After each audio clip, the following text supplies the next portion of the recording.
Now, the cubing industry, both manufacturing and branding, is Chinese. We have become #1 in China, so we are #1 in the world. Our cubing team now has hundreds of members in China, plus some overseas competitors. One team member is a Polish kid named Taz, who broke a world record just last month with a single solve of 2.76 seconds. He was the first to break the sub-3 scan barrier. Our company's mission is to make cubing a lifelong hobby for everyone.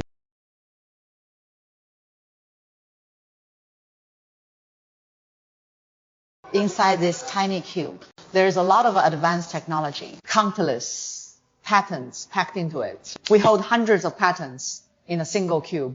From axis tension adjustment to magnets and the textures on piece structures, all patented. The ultimate benchmark for cube.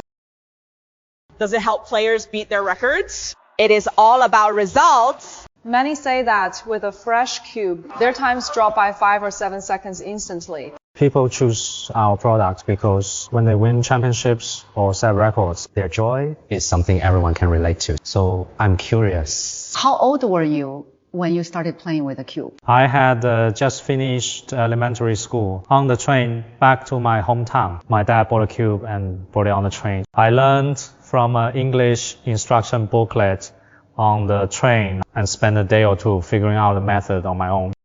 I solved it. I felt a huge sense of achievement. Throughout my time learning the cube, I searched high and low, but couldn't find a comprehensive advanced guide. So I created a full tutorial series. Many early players credited my materials, and everyone called me the godfather of cubing. Around the summer of 2005, I was already the top solver on the forum, basically #1 in the country. Then I sent my cube solving video to a CCTV director. The CCTV director thought it was pretty good after watching because they thought it was clear and the imitation was thorough like that. Then they suggested recruit 2 more guys from forum to go on show and challenge together. It must have been winter break. That is when I happened to catch that show. And on the show, he introduced himself and said he solves Rubik's Cubes. I thought he was pretty interesting. And the Rubik's Cubes were quite interesting too. How did you two meet? We just solved the Rubik's Cubes. Later, I learned how to solve it. We solved together. And then After the college entrance exam, how did you get into this business? Turning a hobby into a career. Not much planning. We couldn't find the cubes we wanted. I used this cube in competitions. I set records with it. So I'm like an early internet star. In the beginning, there were no contracts. No equity, nothing. Just a verbal agreement. Around 2020, we realized we'd been tricked. By 2012, everyone gave up. No one wanted to do it anymore. So I was the only one left. So I went it alone, quit my state job. Then I focused on making cubes, but soon hit a big problem. 2 products in a row failed miserably. I felt that failure doesn't mean it is impossible. You just have to stick with it.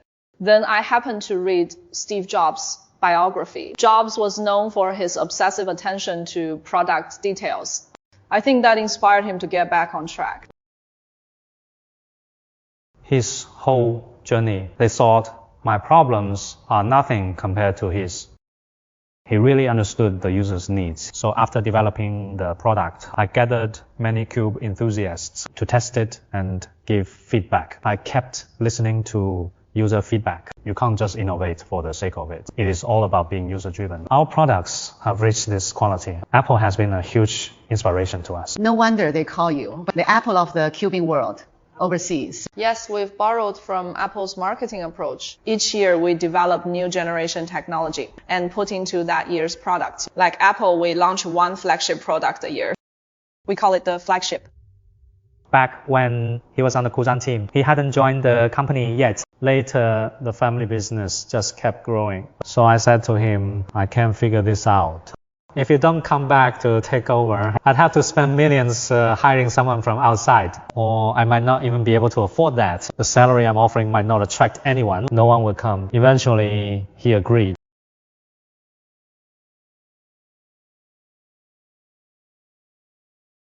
What are your next plans?